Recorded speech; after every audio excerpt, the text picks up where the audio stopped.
નમસ્કાર વિદ્યાર્થી મિત્રો, સાંદીપની વિદ્યાલય સ્ટાર બેન્ચ તરફથી આપ સર્વેનું અહીંયા સ્વાગત છે।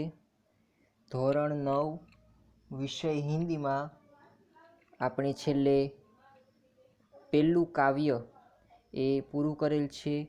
હવે આપણે પછીની કૃતિ એટલે કે પછીનો પાઠ એ શરૂ કરવાનો છે। પછીના પાઠનું નામ એટલે કે પછી તમને કૃતિ આપેલી છે એ ગદ્ય એટલે કે પાઠ, જેનું નામ છે ન્યાયમંત્રી। ન્યાયમંત્રી નામનો પાઠ એ તમારે ભણવાનો છે, જેના લેખક શ્રી સુદર્શન છે। તેમનો જન્મ 1896માં થયેલો છે અને તેમનું મૃત્યુ એ 1968માં થયેલું છે। શ્રી સુદર્શન રચિત ન્યાયમૂર્તિ પાઠ એનો આપણે સાહિત્ય પ્રકારની વાત કરીએ તો એક વાર્તા છે, એટલે કે કહાની છે, જે પ્રમાણમાં આપણને કાવ્ય કરતાં સરળ છે। અને અગાઉ જે આપણે કાવ્ય ભણેલું એ પ્રાર્થનાનું હતું અને આ એ તમને કહાની એટલે કે વાર્તા આપેલી છે। ખૂબ જ મજા આવે એવો આ પાઠ આપેલો છે, જે આપણે જાણીએ છીએ એવા જે સમ્રાટ અશોક છે તેમના ન્યાયમંત્રીનો આ પાઠ છે। તેમના ન્યાયમંત્રી એ શિશુપાલ એનું નામ છે, તેના વિશે આજે આપણે આ પાઠમાં ભણવાનું છે।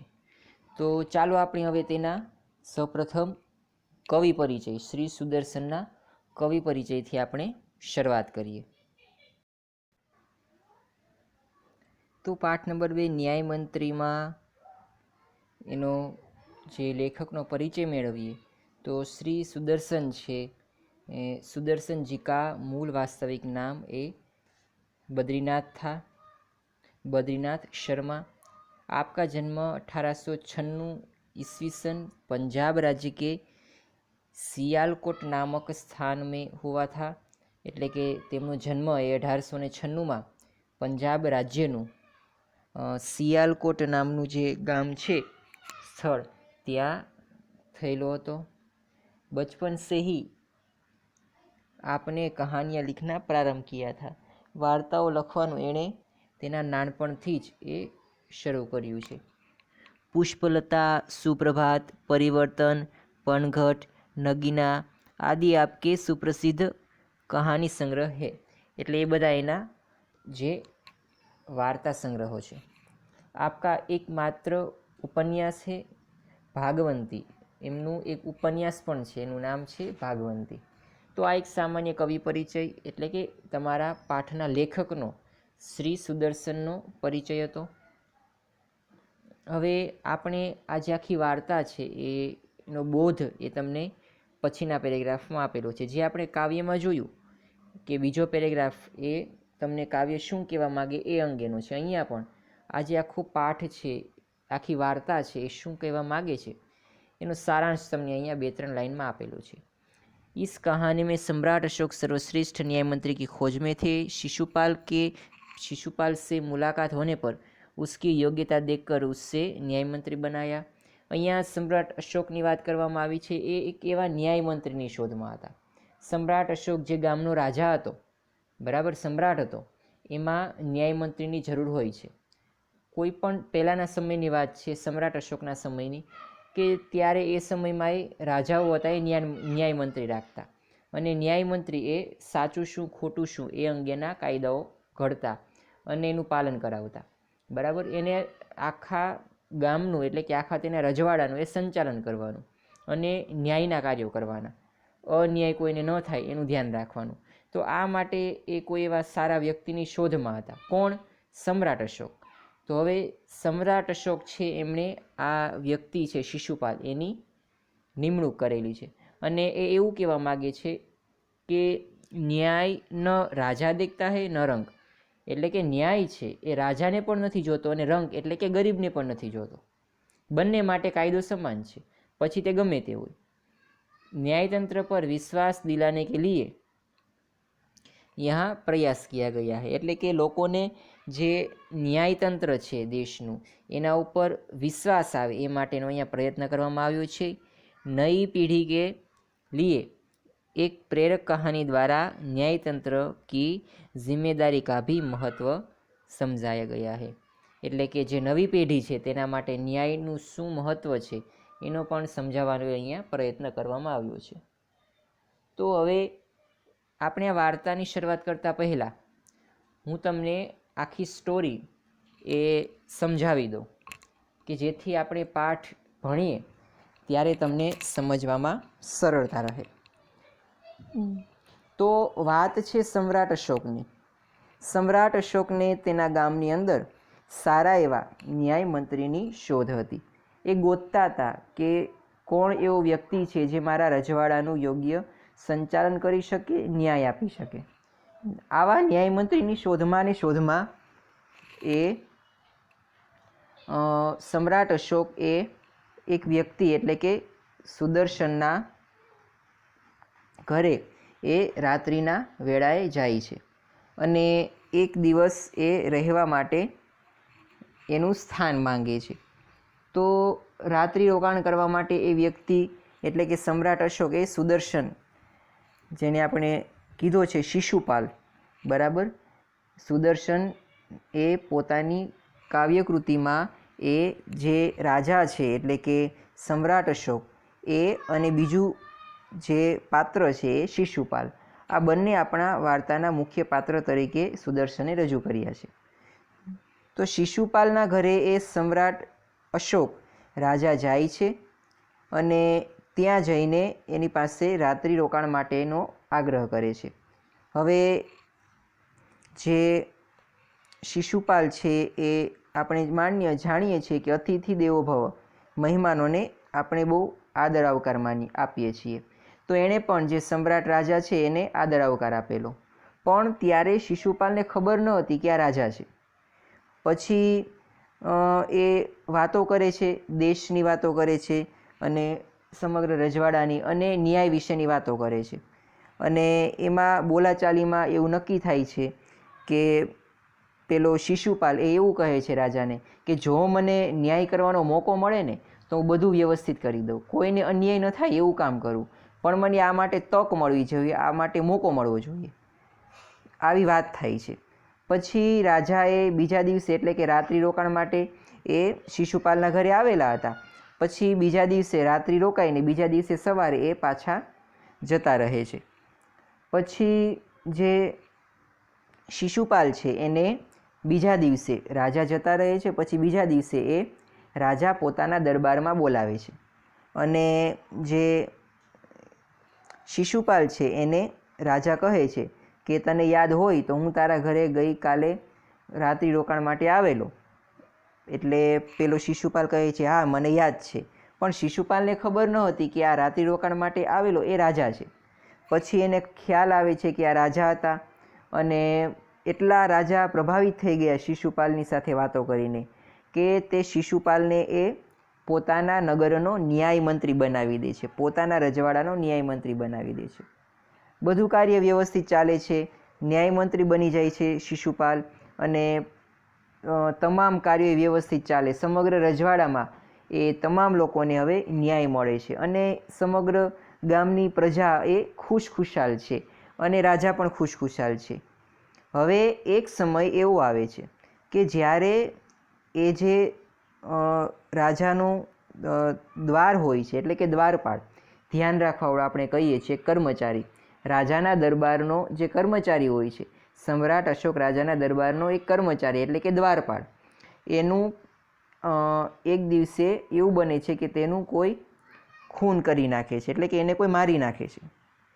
હવે આખા ગામમાં સનસનાટી છવાઈ ગઈ કે આવું શા માટે બન્યું, એને કોણે મારી નાખેલો, અને બધા શિશુપાલ એટલે કે શિશુપાલ ઉપર આરોપ નાખે છે કે તમે આના ઉપર સંશોધન કરો અને નક્કી કરો કે આ કાર્ય કોણે કરેલું છે, કોણે એ દ્વારપાળને મારેલો છે।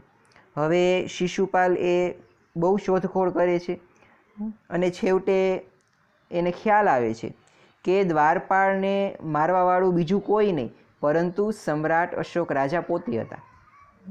સમ્રાટ અશોક રાજા પોતે જ એ તેના દ્વારપાળને મારેલો છે। હવે પ્રશ્ન એ થયો કે શિશુપાલ જે હતો બરાબર, એ હવે રાજાને તો દંડ આપી ન શકે, અને દંડ તો આપવો જોઈએ કારણ કે ન્યાયમંત્રી હતો, જેણે એ વ્યક્તિને મારેલો છે દ્વારપાળને, એને એક બાજુ તો એને દંડ આપવો જોઈએ અને બીજી બાજુ એને મારવાવાળો રાજા પોતે જ છે.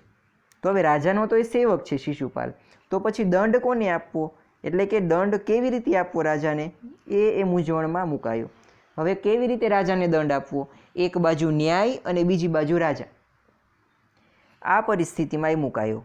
હવે એવું નક્કી કરે છે જે એટલે કે ન્યાયમંત્રી શિશુપાલ એ એવું નક્કી કરે છે કે રાજા છે એ પહેલાંના સમયમાં આપણે જાણીએ છીએ કે રાજા તો ભગવાન ગણાતા, તો એ એવું નક્કી કરે છે કે રાજા ભગવાન હોય એટલા માટે આપણે ભગવાનને દંડ ન આપી શકીએ, પરંતુ ભગવાન જે રાજા હતા એટલે કે સમ્રાટ અશોક, તેની જે સોનાની મૂર્તિ હતી એને રાજાના સ્થાન ઉપર એ ફાંસીએ લટકાવી દેવામાં આવે છે. એટલે કે એક બાજુ એ સજા પણ મળી જાય અને બીજી બાજુ એ લોકોને એક પ્રકારનો ન્યાયનો ઉપદેશ પણ આપી દેવાય કે નહીં, સજા તો આપી. શિશુપાલે રાજા જેવા રાજા હતા એને પણ સજા આપી, બરાબર. આ પ્રકારનો ઉપદેશ એ લોકોને આપે છે અને ફરી પાછી આ પ્રકારનો એનો ન્યાય સાંભળીને સમગ્ર ગામમાં, સમગ્ર રજવાડામાં લોકો તેની વાહ કરે છે કે શું તમારો ન્યાય છે, કારણ કે તેમણે શિશુપાલ ન્યાયમંત્રીએ રાજાને પણ રાજાના સેવક તરીકેની પણ ભૂમિકા ભજવેલી અને ન્યાય પણ આપેલો. એટલે કે રાજાને ફાંસીએ ન ચડાવેલા, પરંતુ રાજાની જે મૂર્તિ હતી બરાબર, સોનાની મૂર્તિ, એને ફાંસીએ ચડાવેલી. એટલે કે એક બાજુ ન્યાય પણ આપી દીધો અને બીજી બાજુ એ રાજાનું એણે કામ પણ કરેલું, રાજાના સેવક તરીકેની પણ ભૂમિકા ભજવેલી. તો આ સરસ મજાની આખી સ્ટોરી છે એ તમારે અહીંયા વિગતવારે ભણવાની છે. જેમ જેમ આપણે ધીમે ધીમે ભણીશું એટલે ઓટોમેટિક ખ્યાલ આવી જશે કે વાર્તાએ શું કહેવા માગે છે.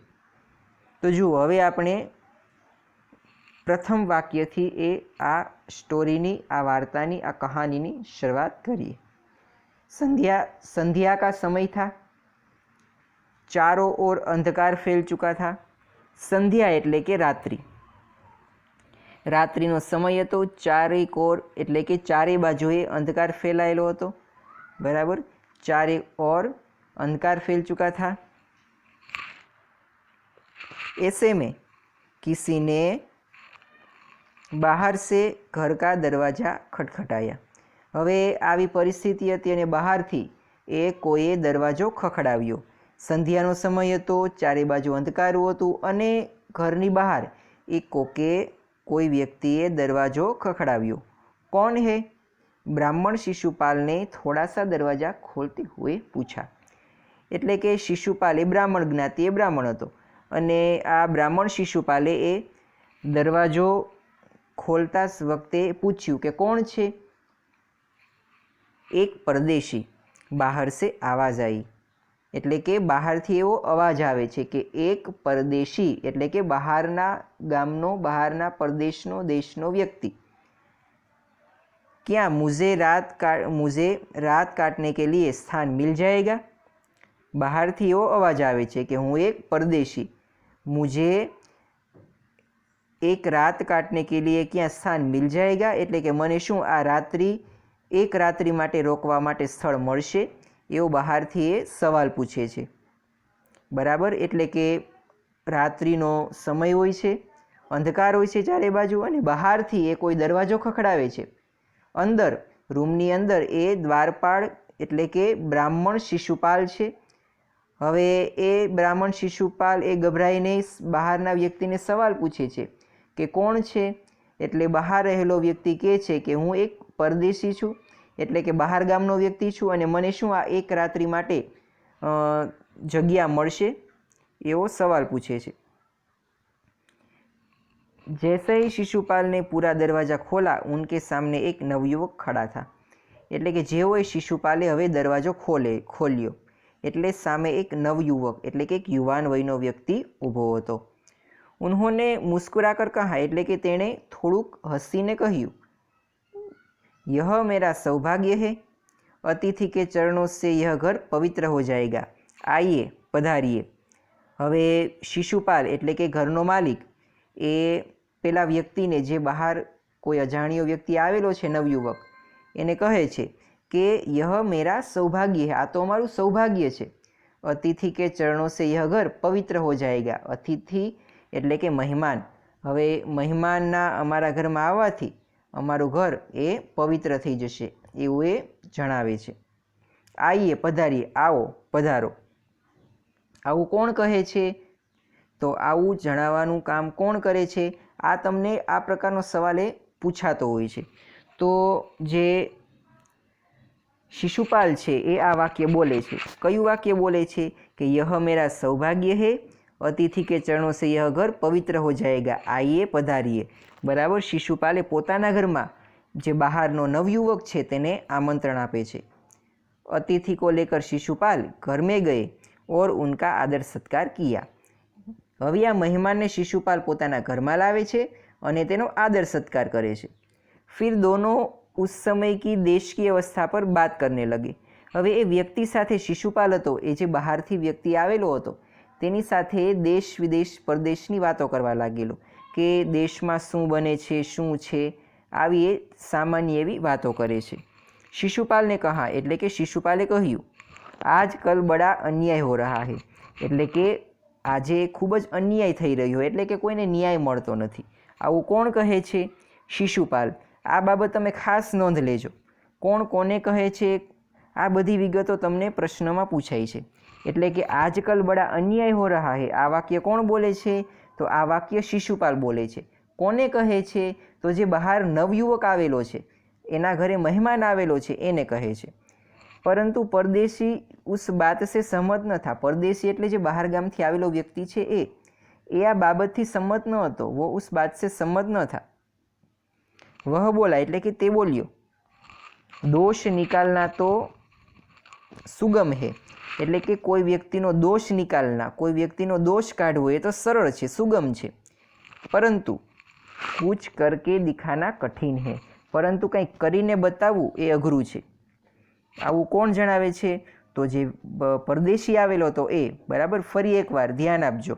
શિશુપાલ એવું કહે છે કે આજકલ બડા અન્યાય હો રહા હે. પરદેશી શું કહે છે? આ બાબત સાથે સંમત નથી થતો અને પરદેશી એમ કહે છે, દોષ નિકાલના તો સુગમ હે પરંતુ કુછ કરકે દિખાના કઠિન હે. હવે પાછો શિશુપાલ બોલે છે, અવસર મિલે તો દિખા દઉં કે ન્યાય કિસ્સે કહેતે હે. બરાબર, હવે પાછો શિશુપાલ બોલે છે કે અવસર મિલે તો દિખા દઉં કે ન્યાય કિસ્સે કહેતે હે, એટલે કે મને જો અવસર, મોકો, તક મળે તો હું સાબિત કરી દઉં કે ન્યાય કોને કહેવાય. આવું કોણ બોલે છે? શિશુપાલ. બરાબર, પેલા શિશુપાલ બોલે છે એટલે કે આજકલ બડા અન્યાય હો રહા હે. પછી પાછો પરદેશી બોલે છે કે દોષ નિકાલના તો સુગમ હે પરંતુ કુછ કરકે દિખાના કઠિન હે.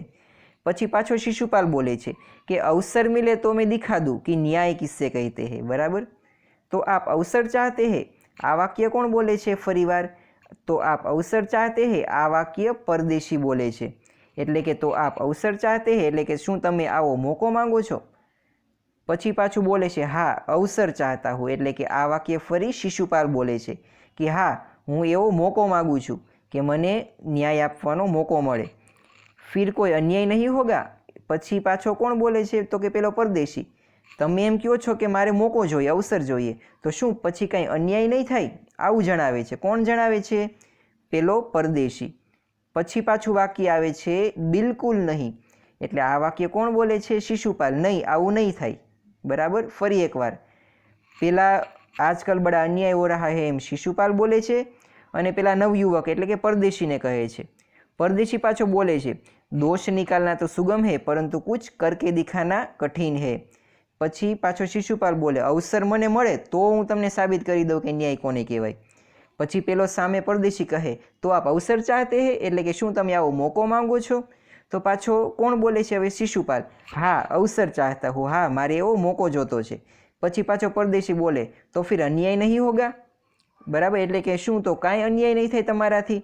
પછી પાછો શિશુપાલ બોલે બિલકુલ નહીં, નહીં આવું નહીં થાય.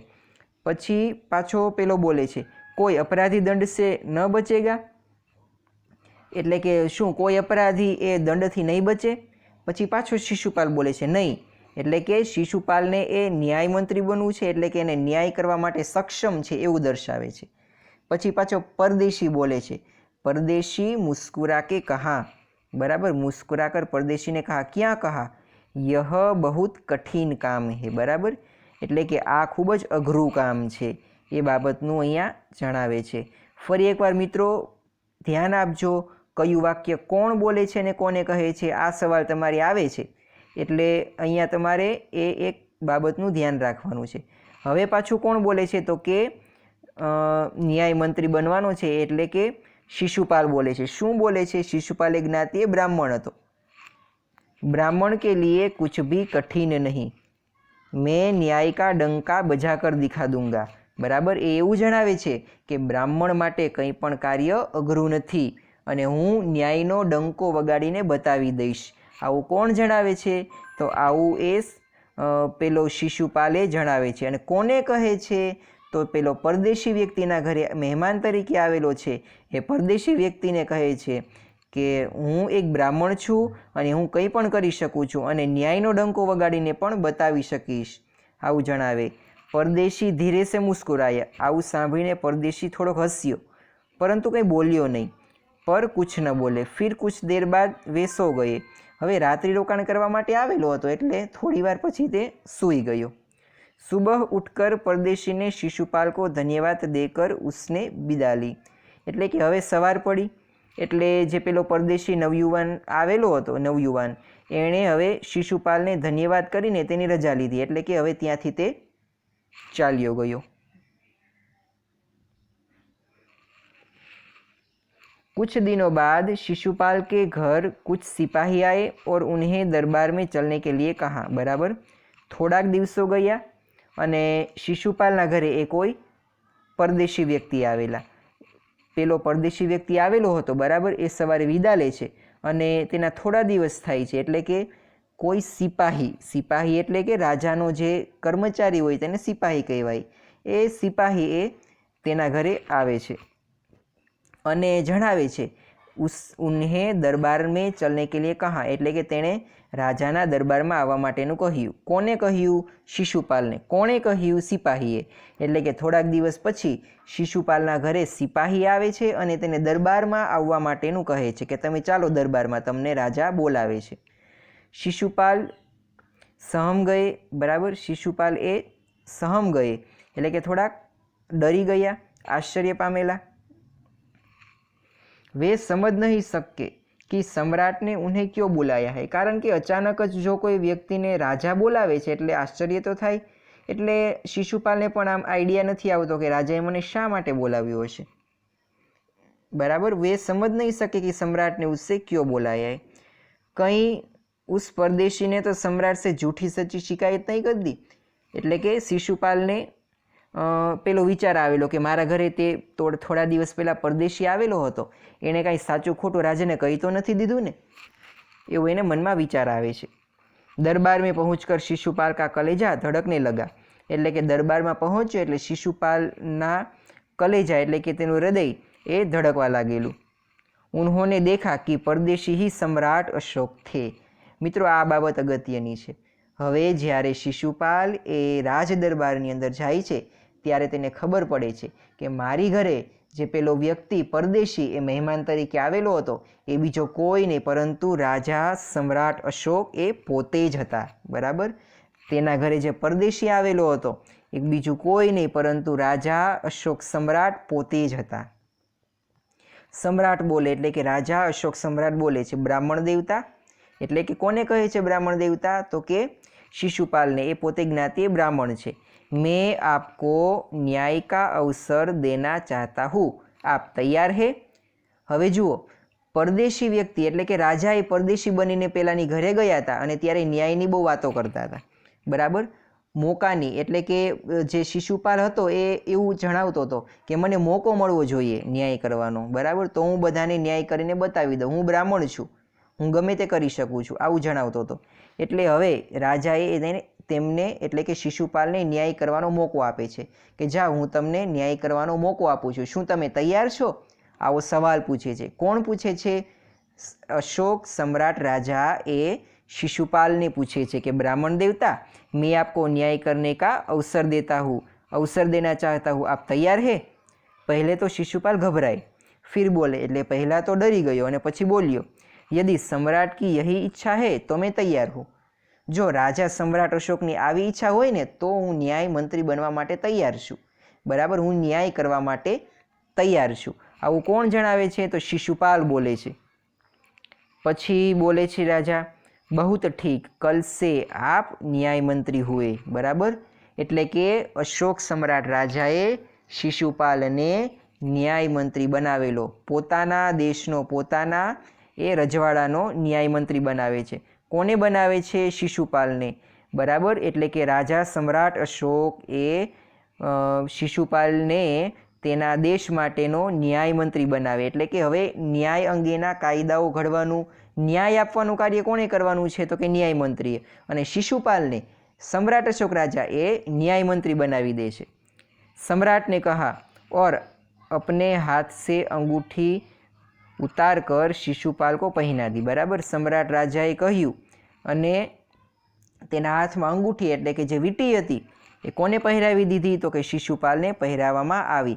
तेनो अर्थ ए थयो के આપણે અત્યારે અંગૂઠી પહેરાવીએ છીએ તો કેમ સગાઈ હોય કોઈ વ્યક્તિની અને આપણે અંગૂઠી એટલે કે વીંટી પહેરાવીએ છીએ, તો એ સમયે ન્યાયમંત્રીની નિમણૂક થાય ત્યારે એને વીંટી પહેરાવવામાં આવે એવી કોઈ પ્રથા હશે, એટલા માટે એને વીંટી પહેરાવીને ન્યાયમંત્રી તરીકેની નિમણૂક કરવામાં આવે છે। यह सम्राट अशोक की राजमुद्रा थी। बराबर, ए सम्राट अशोकनी राजमुद्रा हती। आ रीते एनी ए निमणूक करवामां आवे। कोनी निमणूक करवामां आवे छे? तो के न्यायमंत्री तरीके कोनी निमणूक? तो के शिशुपालनी। कोना द्वारा करवामां आवे छे? तो राजा अशोक सम्राट द्वारा ए निमणूक करवामां आवे छे। तो विद्यार्थी मित्रों, आजनी आपणे आ पाठने ए आपणी आ वार्ताने अहींया सुधी अटकावीए छीए। आनी पछीना लेक्चरमां आपणे मळीशुं त्यारे आ वार्ताने आपणे आगळ चलावीशुं। आवता लेक्चरमां लगभग आपणे आ वार्ता पूरी थई जशे અને આપણે સ્વાધ્યાયના પ્રશ્નો તરફ આગળ વધીશું। તમારા હોમવર્કની વાત કરીએ તો તમારે જે ન્યાય મંત્રી પાઠનો કવિ પરિચય છે, બરાબર, એના કવિ, એનું જન્મ, મૃત્યુ અને કવિ પરિચય એ એક વખત હોમવર્કમાં લખવાનો છે। બીજું હોમવર્ક તમારે એ કરવાનું છે કે જે આપણે પાઠ ચલાવેલો, બરાબર, એમાં જે અત્યાર સુધી એટલે કે આપણે અહીંયા જે यह अशोक सम्राट अशोक की राजमुद्रा थी ત્યાં સુધી આપણે ચલાવેલું છે, તો એ તમામમાં જે અગાઉ જે કાંઈ લખેલું છે એ તમારે તમારા ચોપડામાં, બરાબર, તમારી બુકમાં એ એક વખત લખવાનું છે। અને બીજી વસ્તુ એ કે અહીંયા ડબલ ઇનવર્ટેડ કોમામાં જે વાક્યો આપેલા છે, હવે કયું વાક્ય કોણ બોલે છે ને એ પણ તમારે લખવાનું છે। બરાબર, એટલે કે આખો પાઠ તમારે, એટલે જ્યાં સુધી આપણે ચલાવેલું ત્યાં સુધીનો પાઠ એ એક વખત લખવાનો છે। બરાબર, અને ડબલ ઇનવર્ટેડ કોમામાં આવેલું એ પણ તમારે લખવાનું છે કે આ વાક્ય કોણ બોલે છે। બરાબર, જો અહીંયા એક ઉદાહરણ તરીકે આપણે લઈએ તો વાક્ય આપેલું છે કે તો આપ અવસર ચાહતે હે, તો આ વાક્ય તમારે લખવાનું, એની સામે એવું લખવાનું કે આ વાક્ય કોણ લખે, આ વાક્ય કોણ બોલે છે। બરાબર, તો અહીંયા જે પેલો પરદેશી આવેલો છે, બરાબર, એ આ વાક્ય બોલે છે। તો આપણે આજના પાઠને અહીંયા સુધી રાખીએ છીએ। હવે જ્યારે નેક્સ્ટ લેક્ચરમાં આપણે મળીશું ત્યારે આપણે આ વાર્તાને આગળ ચલાવીશું। ત્યારબાદ આ વાર્તા એ આવતા લેક્ચરમાં પૂરી થઈ જશે અને આપણે તમામ એ સ્વાધ્યાયના પ્રશ્નો પણ કરી નાખશું। તો આ હોમવર્ક એ તમારે તમારી નોટબુકમાં કરવાનું, એટલે કે જેટલો પાઠ ચાલેલો એ પાઠ એક વખત લખવાનો છે અને કયું વાક્ય કોણ બોલે છે એ લખવાનું છે અને તેનો જે લેખકનો પરિચય। તો આજના લેક્ચર આપણે અહીંયા સુધી રાખીએ છીએ। નેક્સ્ટ લેક્ચરમાં આપણી વાર્તાને આપણે આગળ વધારીશું।